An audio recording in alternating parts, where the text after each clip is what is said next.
aggregate what they can do with the PST effects, and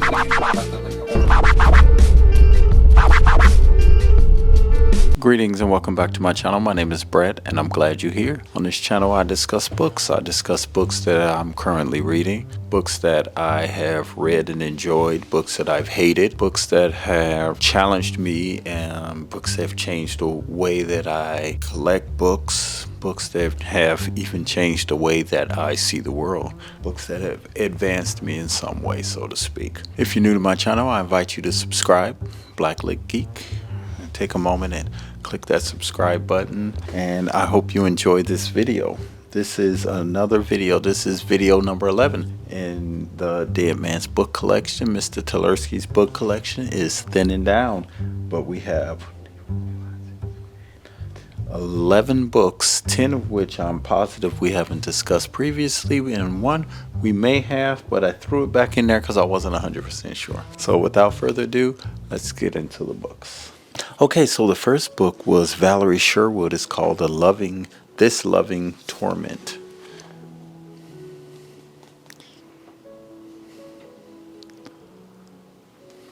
Perhaps she was too beautiful. Talk about a pedestal, geez Louise. Perhaps the brawling colonies would have been safer for a plainer girl, one more demure and less accomplished in language and manner, but Charity Woodstock was gloriously beautiful, with pale gold hair and topaz eyes, and she was headed for trouble. She was accused of witchcraft by a man who had attacked her.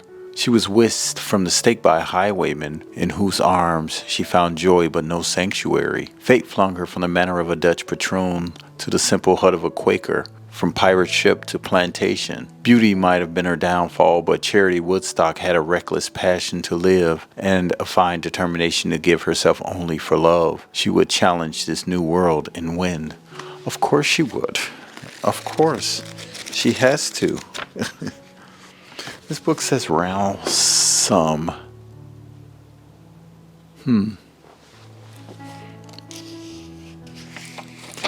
This book was 1977, first printing August 1977. Okay. Next book is the Windhover Tapes by Warren Norwood. I have a couple of books in this collection from this person.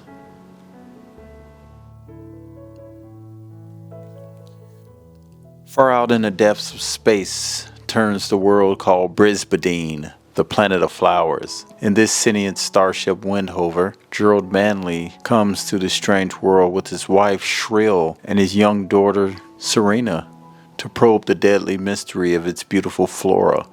But a great danger awaits him on Brisbane. A vengeful enemy from Manley's forgotten past holds the secret to his missing years, and an ancient alien with godlike powers plots his destruction. Filled with high adventure and haunting wonders, Planet of Flowers is the moving final chapter of Gerard Manley's star-spanning saga. So there were 4 books: An Image of Voices, Fies of the Gabriel Ratchets, Flexing the Warp, and Planet of Flowers. I don't think I have any of the other books. I have more books by this author, but no more in this sub collection, I don't believe.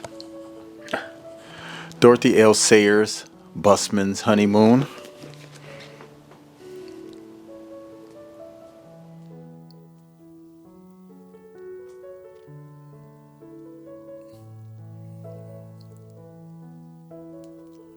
Busman's Honeymoon. Murder was hardly the best way for Lord Peter and his bride, the famous mystery writer Harriet Vane, to start their honeymoon. It all began with a former owner of the newly acquired estate was found quite nastily dead in the cellar. And what Lord Peter had hoped would be a very private and romantic stay in the country soon turned into a most baffling case. What with the misspelled notice to the milkman and the intriguing condition of the dead man, not a spot of blood on his smashed skull and not a pence less than 600 pounds in his pocket.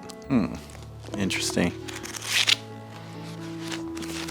Smells like grandma's attic.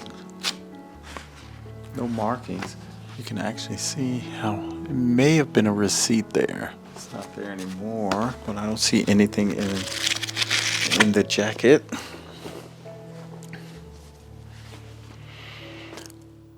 The Hound of Baskervilles, Sherlock Holmes, Sir Arthur, and Conan Doyle. What's interesting is I just picked up I was just talking about it, Sir Conan Doyle, the complete works of William Shakespeare that I picked up recently at a book haul. It's a 2-volume collection, but I only have one. So that's interesting. The country doctor has come to 221 Baker Street, the famous lodgings of Sherlock Holmes, with an ear. This is what they're talking about. It's the same line. This is the same thing.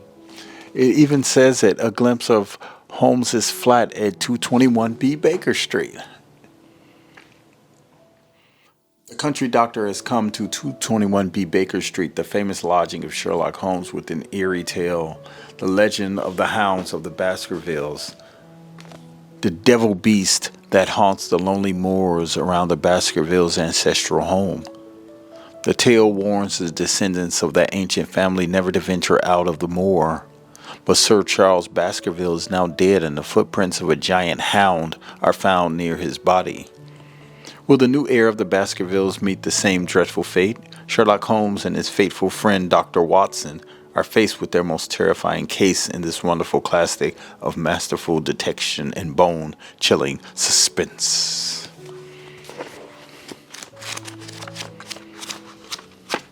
Okay. Interesting. Sir Arthur Conan Doyle died in Sussex in 1930.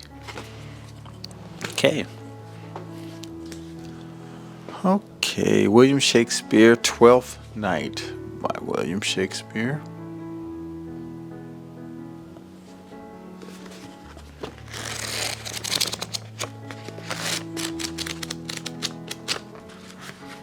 Okay, this book is flaking apart.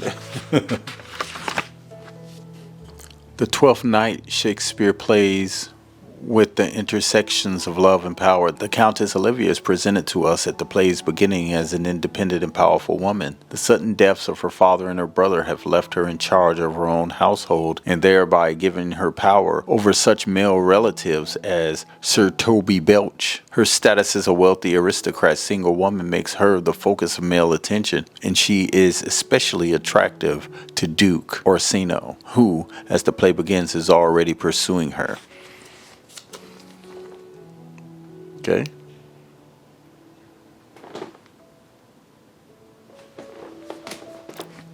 Next book, You Will Never Forget Brian's Song by William Blinn. This is, as soon as I saw this, I was like, okay, that's Billy D. Williams.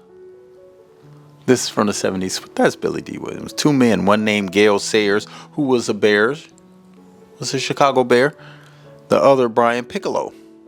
They came from different parts of the country. They competed fiercely for the same job. One liked to talk, the other was shy. One was white, the other black. This is a story of how they came to know each other, fight each other, and help each other. Brian's Song, the story of courage and brotherhood on and off the football field. If you look in the back, you can see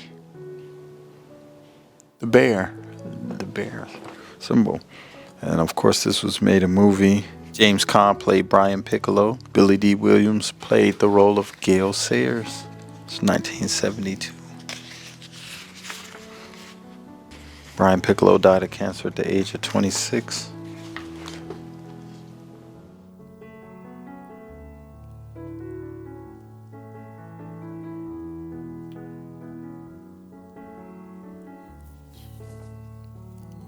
Very, very sad.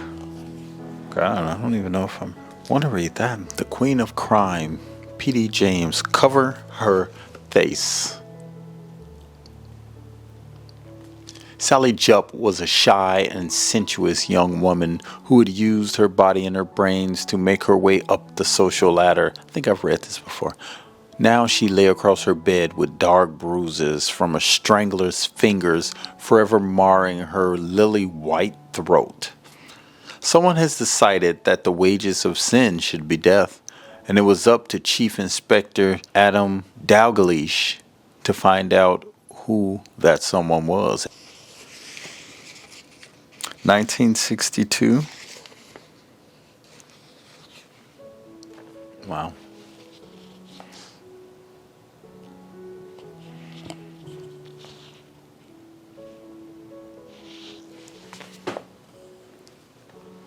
Okay. Companion to the Voice on the Radio, The Face on the Milk Carton by Caroline Cooney.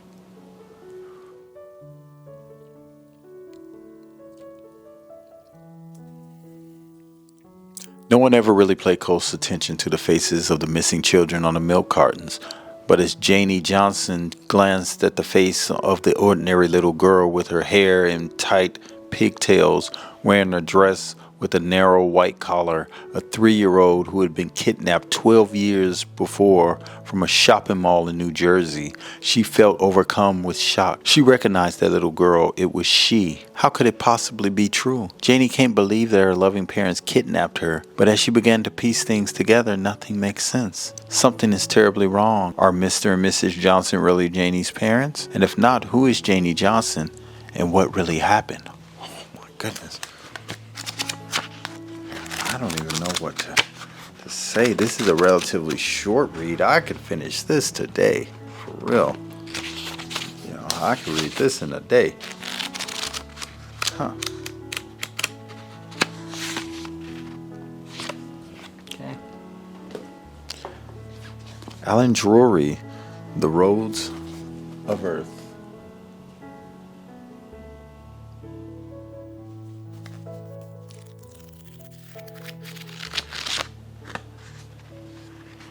USSR, the old regime is dead. Yuri Serapin, the ruthless new Russian primer, has vowed to be the supreme ruler and arbiter of all mankind. Toward this end, he has launched 4 widely dispersed attacks on American allies, the USA. President Hamilton Debaucher has devised a frightening countermeasure involving Cuba, Saudi Arabia, seizure of the Russian embassy, and a desperate coup within the walls of the Kremlin itself. Not since the Bay of Pigs invasion has the world teetered so precariously on the nuclear brink, as mankind's future becomes the ultimate prize in the struggle between 2 driven men, 2 iron wills, and 2 relentless forces. It is a contest where no one, least of all its principal players, can possibly predict the outcome. It's a little bit too real. You know? The famous prize-winning science fiction classic Earth Abides by George R. Stewart. Someone knows something about this book, I guarantee you.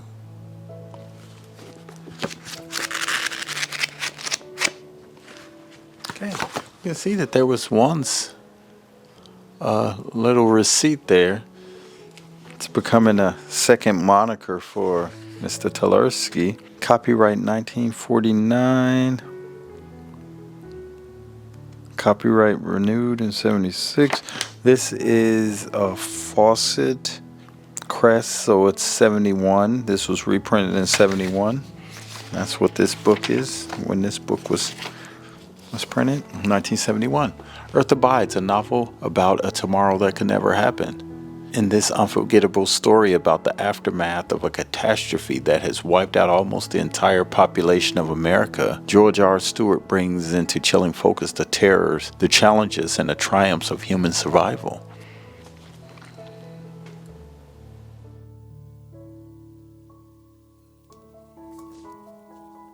Last but not least, this is Harper's Modern Classics.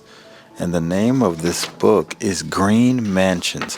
It's very, very old, and it doesn't have a cover on there. It's by William Henry Hudson's 1904 novel. Green Mansions is a romantic tale set in the South American jungle. The story is narrated by Abel Guavez de Argensola, who recounts his adventures after a failed coup in Venezuela. Abel flees to the Orinoco River hinterlands, where he encounters Rima, a mysterious bird-like woman who lives in the forest.